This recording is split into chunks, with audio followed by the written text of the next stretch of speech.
Hi friends, கேடி விளாக்ஸில் இருந்து உங்களில் ஒருவங்க கேட்குறேன். நாங்கள் என்ன இந்த காணொலியில் பார்க்க போகிறோம்டா, உடுத்துற மாவீர துயிலும் இல்லாத தான் வந்திருக்கோம். இந்த கொற்ற மலையிலையும் எவ்வளவு மக்கள் இந்த தமிழகத்துக்காண்டி உயிரை மாய்த்த மாவீர வேங்கிகளுக்கு மௌன அஞ்சலி செலுத்துறதுக்கு நிறைய பேர் வந்திருக்கணும். முழுமையாக எங்களோட சேனலை சப்ஸ்கிரைப் பண்ணிட்டு பாருங்கள். இந்த வீடியோ மறக்காமல் ஃபுல்லாக பாருங்கள்.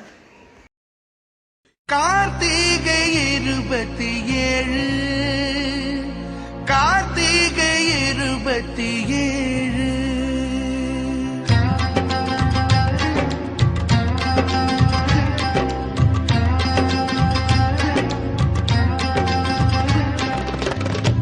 ஒளி தீபம் தான் தேசம் போல தோணுதே.